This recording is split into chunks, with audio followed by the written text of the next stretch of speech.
Sr. Primeiro-Ministro, Srs. Membros do Governo. Sendo este o último orçamento do atual Governo, é, portanto, o tempo certo para fazer o balanço das políticas económicas e sociais deste Governo. E a pergunta a que este orçamento deve responder é muito simples. Passados quase 4 anos de governação do Partido Socialista, os portugueses estão melhor ou pior do que estavam em 2005? A resposta não é boa, nem simpática para o Partido Socialista, nem para o Governo.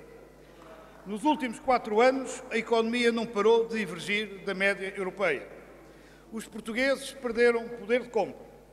O desemprego aumentou. A precariedade disparou e a esperança dos portugueses é hoje inversamente proporcional ao seu crescente endividamento. Anunciado como sendo a resposta certa contra a crise, este orçamento não responde à crise, pelo contrário, serve à crise e multiplica os seus efeitos. Com este orçamento, a estagnação económica dá lugar à recessão, o desemprego a mais desemprego, a crise social a mais pobres e a maiores desigualdades. Apesar da crise, que antes era ignorada e depois negada, mas que agora serve de alibi para umas coisas e de pretexto para outras, o Governo repete resignado e sem imaginação a receita dos anteriores orçamentos. Ao contrário do que está a acontecer um pouco por toda a Europa, este orçamento desperdiça a folga orçamental e a flexibilização do déficit como instrumento para retomar a economia. Este é um orçamento também de más desculpas ou, se quiserem, de más e fracas explicações. Aliás, o que se passou hoje revela um outro mistério deste Orçamento de Estado. O Governo recusou que tenha havido dinheiro da Segurança Social depositado no mês de agosto no BPN, quando este já estava insolvente. Quando a notícia saiu, o Governo não a desmentiu. Na Comissão, o Sr. Ministro das Finanças recusou falar do assunto, dizendo que esta era matéria ao abrigo do sigilo bancário. Onde, afinal, estão os 500 milhões da Segurança Social?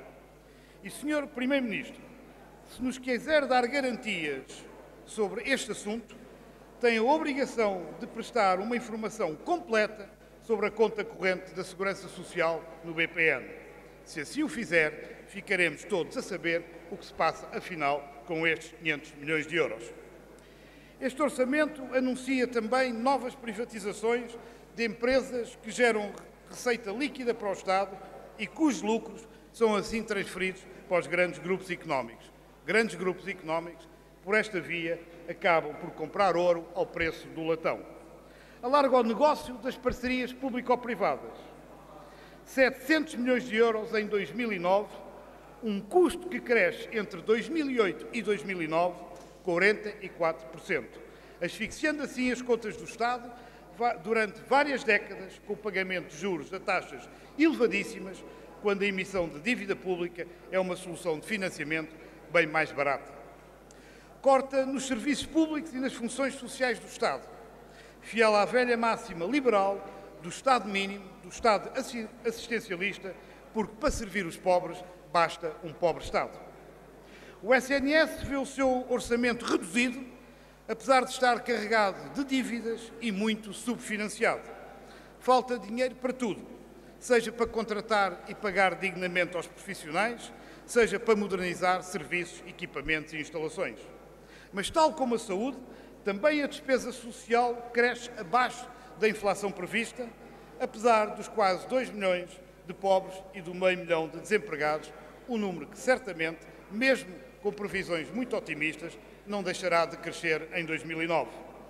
Este orçamento continua a arrastada perda de poder de compra dos funcionários públicos e dos pensionistas, persistindo na política dos baixos salários.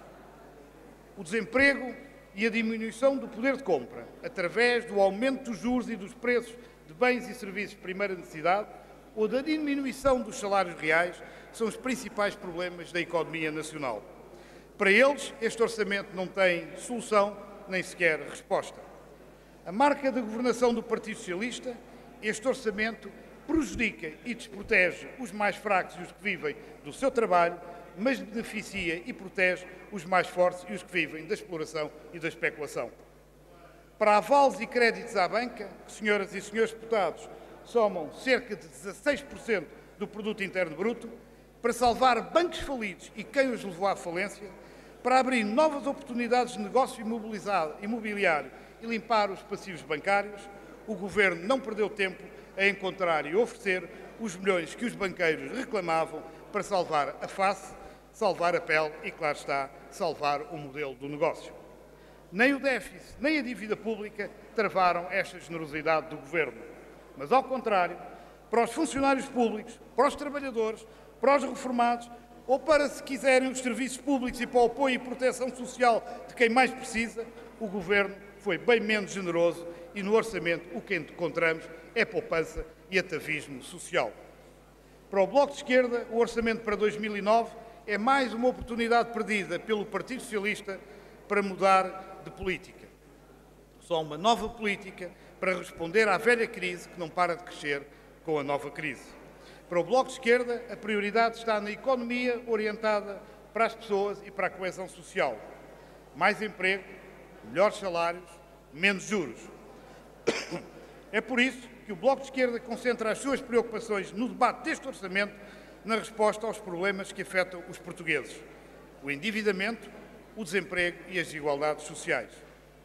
O Grupo Parlamentar do Bloco de Esquerda apresentará propostas para a bonificação do crédito imobiliário para quem ficou no desemprego e a criação de uma bolsa de arrendamento para dinamizar o mercado de habitação a preços justos e razoáveis. Num país em que metade dos desempregados não recebe qualquer apoio social do Estado, o Bloco de Esquerda proporá também a diminuição do prazo de garantia para o subsídio de desemprego.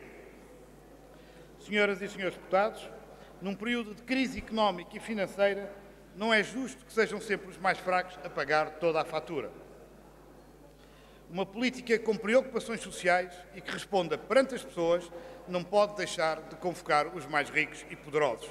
Por isso, o Bloco de Esquerda proporá o lançamento de um imposto sobre as grandes fortunas para pagar as pequenas reformas.